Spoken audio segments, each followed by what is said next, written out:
प्रधानमंत्री फसल बीमा योजना के अंतर्गत 32,475 करोड़ रुपए का प्रीमियम किसानों से एकत्रित किया गया और उसके बदले में 19 करोड़ 59 लाख किसान आवेदनों को 1,72,318 करोड़ रुपए के दावों का भुगतान किया गया, जो किसानों से एकत्रित किए गए प्रीमियम से 5 गुना अधिक है। माननीय अध्यक्ष महोदय, माननीय सदस्य ने एक और महत्वपूर्ण सवाल पूछा है। फसल बीमा योजना पहले भी थी, लेकिन वो डिफेक्टिव थी। उसमें कई परिवर्तन किए गए। जैसे पहले प्रावधान था, राष्ट्रीय कृषि बीमा योजना में क्या 100% क्षति होगी तब राज्य और केंद्र सरकार दावे की भुगतान की राशि का वहन करेंगे, और उसमें अनावश्यक देरी होती थी। कभी राज्य का पैसा नहीं आया, कभी केंद्र का पैसा नहीं आया। प्रधानमंत्री फसल बीमा योजना में संपूर्ण जोखिम बीमा कंपनी को वहन करना होता है। मैं माननीय सदस्य महोदय को बताना चाहूंगा, फसल बीमा योजना की इकाई पहले तहसील हुआ करती थी, गांव नहीं होता था, पंचायत नहीं होती थी। और तहसील की इकाई होने का मतलब यह है कि अगर एक गांव के किसानों की फसल बर्बाद हो जाए तो राहत नहीं मिलेगी, 10 गांव के किसानों की फसल बर्बाद हो जाए तो राहत नहीं मिलेगी। जब पूरी तहसील के किसानों की फसल बर्बाद होगी तब राहत मिलेगी। मतलब एक गांव 10 गांव के किसानों की फसल खराब हो तो वो भगवान से प्रार्थना करे कि सबकी खराब हो जाए तो हमें राहत मिलेगी। प्रधानमंत्री जी के नेतृत्व में यह फैसला किया कि प्रधानमंत्री फसल बीमा योजना में बीमा की इकाई ग्राम पंचायत को बना दिया गया, गांव को बना दिया गया, ताकि गांव में नुकसान हो तो दावा मिल जाए। माननीय अध्यक्ष महोदय, पहले ऋणी किसान आवश्यक रूप से फसल बीमा योजना उनको करवाना पड़ता था, आवश्यक थी उनके लिए। अब ये ऋणी हो चाहे गैर ऋणी हो, उनको स्वैच्छिक कर दी गई है, उनकी मर्जी, वो कराए चाहे। सम्मिलित नहीं थी, अब स्थानीय आपदा को भी सम्मिलित करने का इसमें प्रावधान माननीय अध्यक्ष महोदय किया गया है। और इससे बढ़ के एक बात ये तय की है कि पहले हम कहते थे केंद्र सरकार के राज्य सरकार अपना हिस्सा देगी तब केंद्र पैसा जारी करेगी, अनावश्यक देरी होती थी। अब हमने तय किया है कि राज्य का पैसा देर से भी आए तो केंद्र सरकार का पैसा तुरंत किसान के खाते में डाल दिया जाएगा, ताकि तत्काल उसको राशि मिल जाए। और एक प्रावधान और माननीय सदस्य महोदय, मैं उनको बताना चाहता हूं, मैं उनको बताना चाहता हूं कि अगर बीमा कंपनी अनावश्यक भुगतान में देर करेगी तो 12% ब्याज किसान को उसको देना पड़ेगा। अनेकों ऐसे उपाय किए गए माननीय अध्यक्ष महोदय। ठीक है माननीय अध्यक्ष महोदय, किसान हितैषी सांसद है, मैं उनको धन्यवाद देता हूं। बड़ा व्यापक प्रश्न उन्होंने पूछा है। आप व्यापक जवाब मत देने लगे। अब प्रश्न व्यापक है माननीय अध्यक्ष महोदय, तो मैं क्या कर सकता हूं? और माननीय सदस्य बहुत सारे उन्हें पूछा है तो इतनी योजनाएं माननीय अध्यक्ष महोदय। प्रधानमंत्री किसान सम्मान निधि, इसलिए कि छोटे किसान को दिक्कत ना हो कृषि आदानों को देने में। किसान क्रेडिट की राशि अभी तो 3 लाख से बढ़ा के 5 लाख रुपया कर दी गई, ताकि प्राइवेट किसी हमारे व्यापारी से जाके उनको पैसा ना लेना पड़े। उर्वरक सब्सिडी माननीय अध्यक्ष महोदय, मैं बधाई दूंगा प्रधानमंत्री नरेंद्र मोदी जी को, 1,95,000 करोड़ रुपया फर्टिलाइजर की सब्सिडी किसानों को देने का काम इस सरकार ने किया है। प्रधानमंत्री फसल बीमा योजना का विवरण मैंने अभी यह माननीय अध्यक्ष महोदय दिया है। सूक्ष्म सिंचाई योजना है, नए उन्नत बीज हम ICR के माध्यम से तैयार करके किसानों को देने का प्रयास कर रहे हैं। कृषि का मैकेनाइजेशन है, जब नुकसान हो जाए तो उसकी भरपाई का प्रावधान है। कृषि का विविधीकरण है, फलों की खेती, फूलों की खेती, सब्जियों की खेती, औषधि खेती, मसालों की खेती, पशुपालन, मछली पालन, मधुमक्खी पालन, कृषि वानिकी, इतने काम किए हैं कि आज किसान की हालत लगातार ठीक होती चली जा रही है। और मैं माननीय आपके माध्यम से माननीय सदस्य को आश्वस्त करना चाहता हूं, मोदी जी के नेतृत्व में किसानों की हालत ठीक करने में ये सरकार कोई कसर नहीं छोड़ेगी। और अब माननीय अध्यक्ष महोदय, मैं भी आज से ग्रस्त आश्रम से वानप्रस्थ आश्रम में जा रहा हूं। बेटों की शादी का रिसेप्शन है, सबको मैंने निमंत्रित किया है।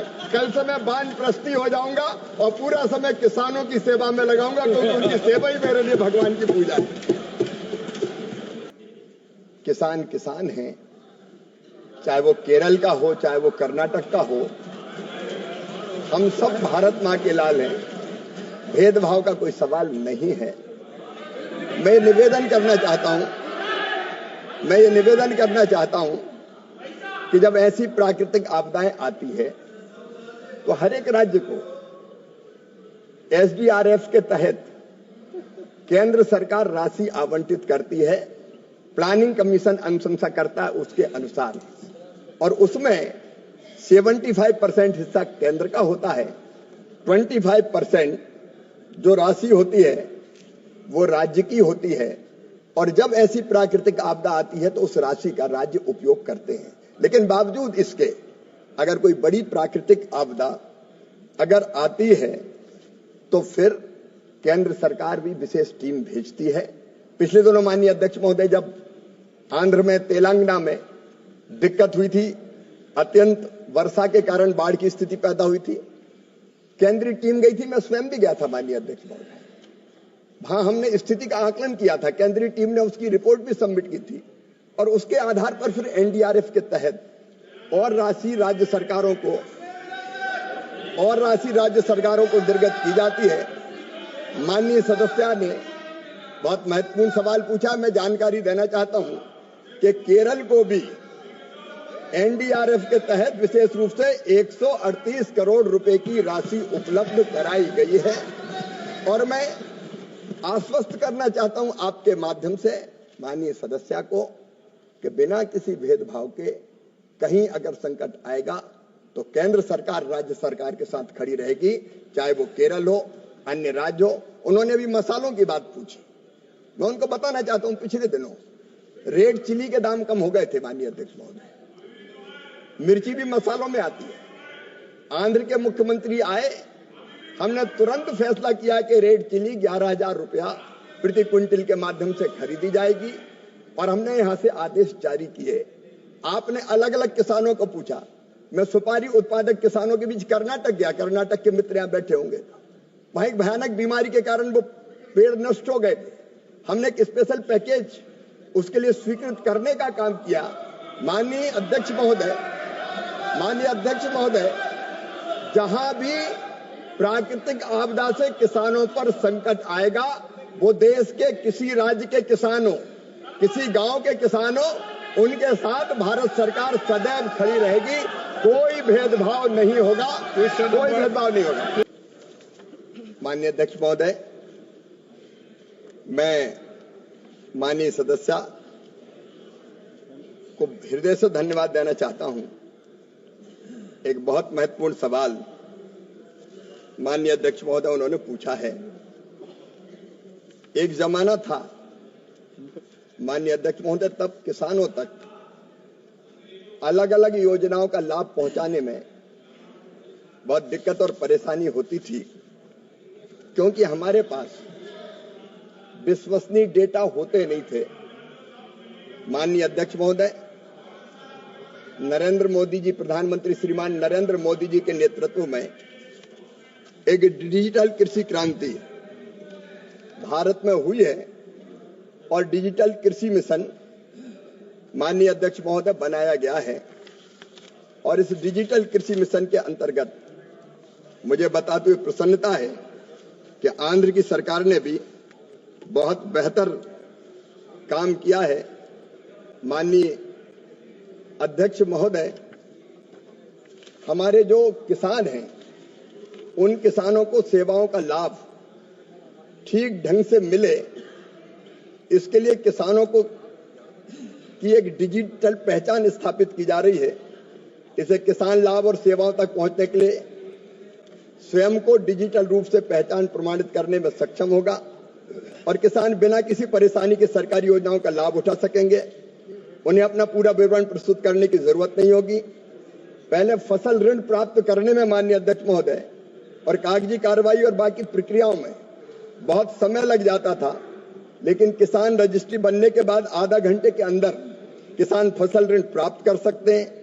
किसान को अगर अपनी फसल बेचना है तो बिना किसी कागजी कार्रवाई के फार्मर आईडी बनाकर अपनी बोई गई फसल का ब्यौरा साझा कर सकते हैं, जिससे आसानी से मूल्यांकन करके उनकी फसल खरीदी जा सकती है। किसान फसल के खरीदारों से डिजिटल रूप से जुड़ सकेंगे और कम समय में अपना सौदा तय कर सकेंगे। माननीय अध्यक्ष महोदय, आपदा की राहत भी किसानों को जल्दी मिल सकेगी, ऋण स्वीकृति जल्दी होगी। पहले ये सारे काम मैनुअल किए जाते थे राजस्व विभाग के कर्मचारियों के द्वारा, और कई बार पता ही नहीं चलता था पन्नालाल की जमीन कब धन्नालाल के नाम हो गई, या बैंकों से ऋण लेने के लिए लंबे चक्कर लगाने पड़ते थे।